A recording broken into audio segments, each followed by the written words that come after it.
All right, we need to take immediate action to this growing debt problem that the U.S. currently has. It is just simply not sustainable. So here's my approach to stabilizing the U.S. federal budget. It's a framework that's realistic, it's politically feasible, and it doesn't rely on raising taxes or cutting social programs. This is more about social reform, and it is possible to be able to slow the growth of the deficit while still being able to maintain our national priorities and not have to enact any austerity measures or anything like that. And so obviously the problem is our rising deficit that we've been maintaining. Our current deficit is about 1.7 to 1.8 trillion dollars, and that's roughly about 6% of GDP, so everything that we produce. Meanwhile, federal revenues are projected to grow about 4% per year. That's the historical average that they grow. So we're entering a debt spiral where the deficit is larger than the federal revenue growth every year, and it's just simply not sustainable. Our net interest payments are now $1 trillion, and they're only going to continue to grow. And we can't even no longer achieve a balance simply by cutting discretionary spending. Mandatory spending and net interest payments have been such a large percentage of our budget. There's not even opportunities for us to even be able to balance the budget with strictly cutting this discretionary spending. So to be able to stabilize the debt, we need to reduce it to roughly 4% to be in line with that growth in revenue. That way the deficit doesn't continue to grow and our debt doesn't continually compound grow. So that would mean we'd have to get our deficit to about $1.1 trillion per year. Ideally, we'd like to get it all the way down, but that currently does not seem to be very feasible and realistic. So we need to reduce it about $650 to $700 billion annually to be able to get it to that goal. And the real question is, how do we get it there without politically impossible tax hikes or social cuts? And the first opportunity that we have would be cost sharing for U.S. military bases. We have military bases around the globe, which are currently providing countries with some kind of security guarantee and feeling at ease with that security. And most of these allies, aside from Germany, really pay little to absolutely nothing to help support these bases. And so the plan would be to be an automatic cost-sharing formula. It would reflect personnel, logistics, and infrastructure costs to maintain these bases. And just to avoid any political delays, it would be considered an automatic opt-in. Allied countries will be required to pay a share of the costs, or they'll risk losing their security blanket the U.S. currently provides. This would be negotiated, in some kind of contract basis. You get 3 years to figure it out before we end up pulling out. Because we do need to make these kind of cuts. And just to kind of make it easier on our allies and more fiscally possible, an opportunity could be a debt assumption program. So countries that have a credit that is equal to or greater than the U.S. can assume U.S. Treasury obligations rather than paying a cash advance for these operations. This would just make the budget a lot more maintainable for these countries, so it wouldn't be such a large proportion of their spend now money. It would just be kind of accrued to their current debt costs that they pay, and not just be like a large payout, much more politically palatable for these countries. And this alone could save $30 to $50 billion a year, not even counting the secondary interest savings. And that is a conservative estimate. So the $30 to $50 billion is about 15 to 20% of the current cost that we pay. And we want to make conservative estimates because there's no telling. This is just being considerate of participation rates and everything else. And, it doesn't stop just at bases. There's other opportunities. We can also include access to intelligence, missile defense, cyber protection, global maritime security, services that currently we 100% pay for. That does benefit the globe. And that can reduce another 15 to $30 billion annually. And even other things like strategic stockpiles, so like petroleum reserves or medical countermeasures, could be partially shared with other nations, and that could save another additional $5 to $15 billion. An example of this would be like when Biden released millions of barrels of oil into the oil market after the Russian invasion of Ukraine. Oil prices started spiking, everyone was worried, and then that release was able to really stabilize the market, lower oil prices, which was a global benefit. It benefited the average person in every single country. So it'd be a pretty easily argument to be able to make that, it is a global good. You are benefiting from us releasing this and benefiting everyone. But really, for this goal to be achievable, our current rhetoric would have to really tone down, especially towards our allies. It's not fostering any kind of cooperation or giving them any incentive to help. And then we would also need some sort of tariff relief, especially for our traditional allies. So by traditional allies, I mean like Canada, Mexico, majority of the EU, Japan, Australia. These countries who we've really strong ties with, and then to boost some sort of cooperation and incentive for them to join. Not to mention, there's also boosted cooperation on global projects. So we are already the largest donator to United Nations, but we've also pulled out of some things like the climate accords and WHO. So to be able to make it look like it is a global cooperation. We are helping the world make it make sense for these countries. And really the most important part is the way we frame the argument. So it'd have to be framed as kind of like a global defense cooperation and not necessarily retrenchment or just exploiting these countries to be able to help assist with our debt and to finance the American way of life. It really wouldn't be about that. It would just be them finally taking on some of that burden that they've been provided for free at the cost of the U.S. that we can no longer afford. And then another opportunity for us would be targeted privatization of non-sovereign government functions. So essentially government functions that are not critical to U.S. national security or anything like that. This would include like administrative tasks for the IRS data processing and compliance support, federal IT modernization to boost efficiency, better property and asset management. We just have so much land and buildings that's unused. And then non-clinical services for veterans, just be able to boost that efficiency to be able to make veterans' life easier, as well as cutting the cost on being able to maintain all those administrative functions.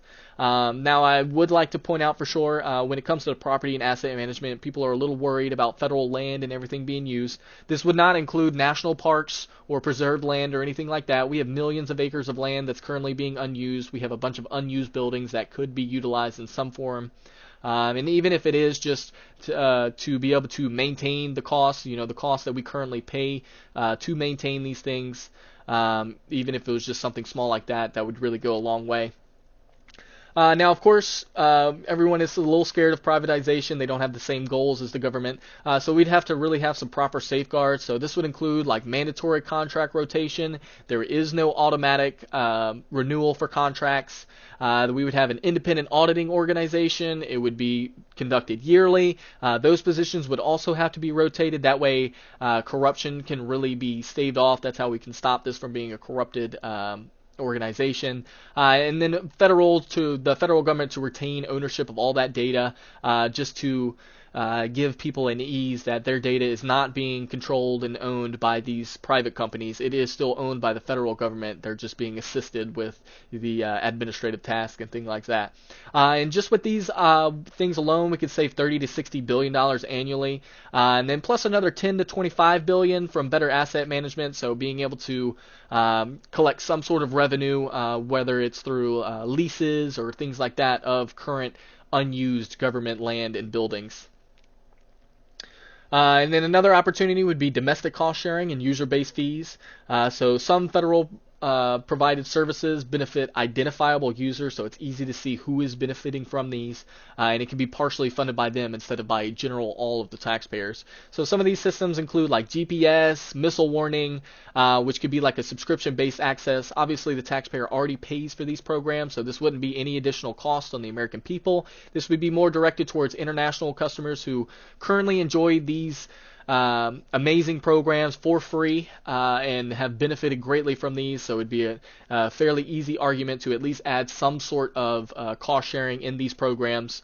And then also high-end infrastructure, so things like ports, air traffic control, freight corridors, things like that with usage fees to be able to build some sort of revenue. This would not be the same thing as like importing or tariffs on imports. This would be more so of the companies who are actively using this infrastructure to pay to maintain these instead of just the taxpayer to. And then also the federal insurance programs. We could offload some of that marginal risk that they currently provide to private insurers, but you still want to maintain the catastrophic coverage. That way, families aren't fighting with some company to be able to get some money so their life isn't over after their house was destroyed or anything like that. And then these methods alone could generate $45 to $85 billion in cost saving and as well as boosted revenues. And so putting it all together, military cost sharing, the administrative assistance, cost sharing for intelligence and warning systems, strategic stockpiles, and then the domestic cost sharing. This could equate to 185 billion on the conservative side, up to 340 billion, and this is potentially even more than that. And that would cover roughly 25 to 50% of the 650 to 700 billion dollar reduction that we do need to be able to stabilize that debt. And while it's not a complete fix, it does slow the deficit growth. It can help push that problem a little bit further as we continue to innovate and have better ideas for how to tackle the debt solution. It'll reduce future interest costs, and it lays a foundation for long-term fiscal stability. And all of this would be done without raising any taxes on the American people or cutting social benefits. That way, American quality of life can still be maintained. And really why this approach works, commonly suggested methods are really just politically impossible. We can't just raise taxes. The American people have clearly shown that they were not willing to accept that tax burden, as well as we can't just cut the social programs either. The American people have also showed they are not willing to lose out on these programs that currently benefit their quality of life, and completely understandable. So we need to have other out-of-the-box ideas. The burden is pretty easily identifiable. It's easier to justify. You can see who is directly benefiting from this one. That way we can easier shift costs to the actual beneficiaries, and that way it can have minimal impact on the average taxpayer, and our money can be better spent on where it goes. And then not to mention, this would just increase government efficiency, reduce the bureaucracy, that can really help save a lot for the government, to be able to boost efficiency. Things will be processing longer. You won't have to wait so long for anything to be done by the federal government or anything. It would help in multiple ways, not just cost sharing. But obviously, it's not so much about austerity and having to hurt ourselves. It's more about having transparency, fairness, and just a structural discipline to be able to maintain a efficient budget. That way, we're not just continuing our current debt spiral. And obviously reducing the deficit, it's a huge challenge. It's not impossible, but we do need to act. We need immediate action. And since the American people have obviously shown that they're unwilling to the common suggested methods, we can achieve that still through combining smart cost sharing, targeted privatization, and then these user-based fees that can help stabilize the budget in a way that's realistic, it's sustainable, and it's equitable. It's fairly spread out between who benefits, and helps make our tax money go a lot farther. And I appreciate you making it this far. If you like my idea, I'd really appreciate you share it. I really hope that this idea can really resonate with some people.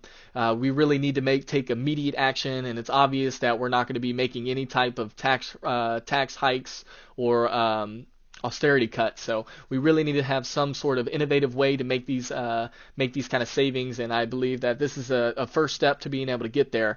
So if you like it, please share it. More common knowledge for this to be known, more innovative ways to be invented for the federal government to fix its problem. It really would help tremendously, not even just the U.S., but the globe, which is very reliant on the U.S.